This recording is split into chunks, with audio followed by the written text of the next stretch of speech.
എൻ്റെ കാലത്ത് നടന്ന നിർഭാഗ്യകരമായ സംഭവങ്ങളാണ്. ഈ ദുഃഖമുണ്ട് ആ സംഭവത്തിൽ, രണ്ട് സംഭവത്തിലും. ശിവഗിരി സംഭവത്തിൽ ഈ ദുഃഖമുണ്ട്, മുത്തങ്ങ സംഭവത്തിലും ദുഃഖമുണ്ട്, അതിയായ ഖേദമുണ്ട്.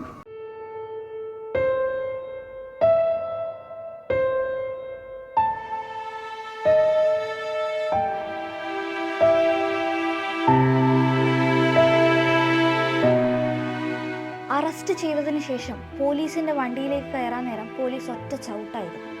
വാഹനത്തിന്റെ മുകളിൽ മുട്ടി താഴേക്ക് വീണു.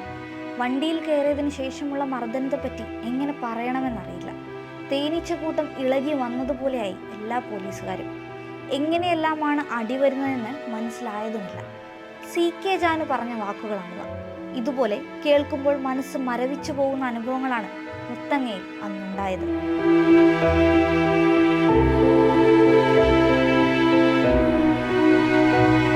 വർഷങ്ങൾക്ക് മുൻപ് കേരളം നടുങ്ങിയ ദിവസമായിരുന്നു 2003 ഫെബ്രുവരി 19.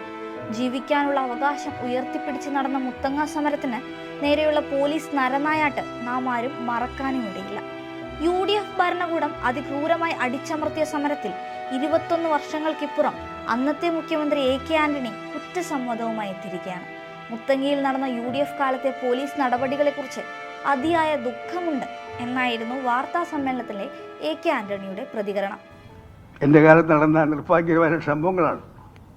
ഈ ദുഃഖമുണ്ട് ആ സംഭവത്തിൽ, രണ്ട് സംഭവത്തിലും.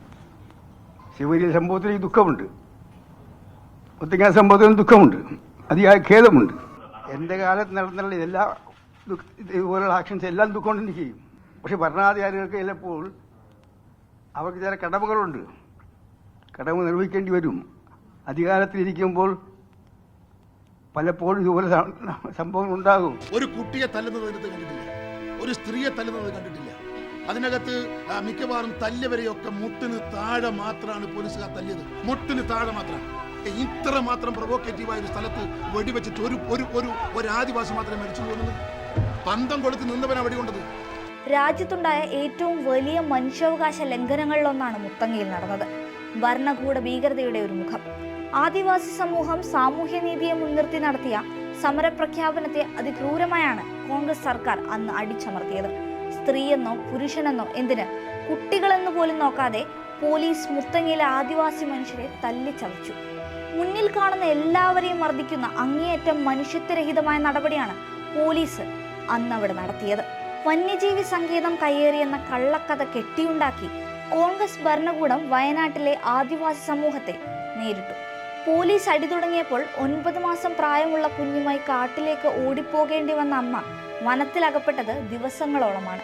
100 കണക്കിന് പോലീസാണ് കാടുവളഞ്ഞ് മനുഷ്യരെ മർദ്ദിച്ചത്. തങ്ങളുടെ കയ്യിലുള്ള അമ്പും വില്ലും തുടങ്ങിയ ആയുധങ്ങളാൽ പ്രതിരോധം തീർക്കാൻ അവർ ശ്രമിച്ചെങ്കിലും പോലീസ് അവരെ തോക്കും ലാത്തിയും ബൂട്ടുമെല്ലാം ഉപയോഗിച്ച് അതിക്രൂരമായി നേരിട്ടു. നരനായാട്ടിൽ കുഞ്ഞിന്റെ തലക്ക് പരിക്കേറ്റു. പല സ്ത്രീകളെയും നടുവിന് ചവിട്ടി വീഴ്ത്തി ലാത്തി കൊണ്ടടിച്ചു. കൂരകൾക്ക് തീയിട്ടു. ഭക്ഷണങ്ങളും പാത്രങ്ങളും വലിച്ചെറിഞ്ഞു. ദേഷ്യം തീരാതെ അവ ലാത്തി കൊണ്ട് അടിച്ചു നശിപ്പിച്ചു. ഇതെല്ലാമാണ് പുറത്തു വന്ന ക്രൂരതയുടെ കണക്ക്. ആരും പറയാത്തവ ഇതിൽ കൂടുതൽ ഉണ്ടാകുമെന്നാണ് കണക്കുകൂട്ടൽ. പോലീസിന്റെ ഈ ക്രൂരതകൾ കൃത്യമായി കൈരളി ന്യൂസ് ജനങ്ങളിലേക്ക് അന്നെത്തിച്ചിട്ടുണ്ട്.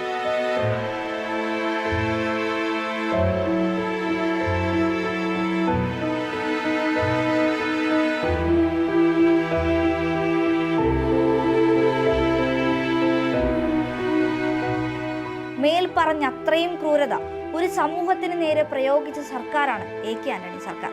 വർഷങ്ങൾക്കിപ്പുറം വന്നു പറയുന്നൊരു മാപ്പ് ഈ ക്രൂരതയ്ക്ക് എങ്ങനെ പകരമാകും? മുതലാളിത്ത ഭൂവുടമകളുടെ താല്പര്യങ്ങൾ സംരക്ഷിക്കാൻ ഇറങ്ങിത്തിരിച്ച കോൺഗ്രസ് ഭരണകൂടത്തിന്റെ വർഗ സ്വഭാവമാണ് മുത്തങ്ങ സംഭവം വ്യക്തമാക്കുന്നത്.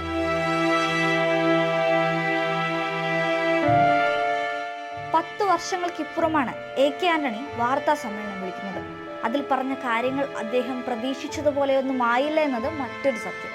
ഇതിനോടകം രാഷ്ട്രീയ കേരളം അത് ചർച്ച ചെയ്തു തുടങ്ങിയിട്ടുമുണ്ട്.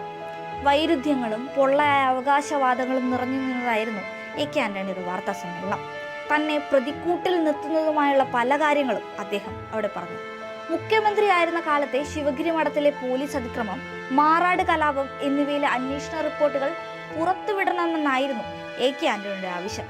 എന്നാൽ ഈ 2 അന്വേഷണ റിപ്പോർട്ടുകളും വർഷങ്ങൾക്ക് മുൻപ് തന്നെ പുറത്തുവിട്ടതാണ്. മാത്രമല്ല നിയമസഭാ വെബ്സൈറ്റിൽ ലഭ്യവുമാണ്. സ്വന്തം ഫോണിൽ വരെ ലഭ്യമായ ഒരു കാര്യം വാർത്താ സമ്മേളനം നടത്തി അപഹാസ്യനായിരിക്കുകയാണ് AK ആന്റണിയുടെ.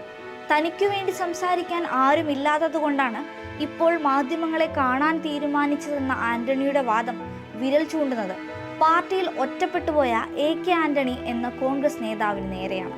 കോൺഗ്രസ് ഭരണകാലത്തെ പോലീസ് അതിക്രമത്തെക്കുറിച്ച് ഒരു വിമർശനമുയർന്നു.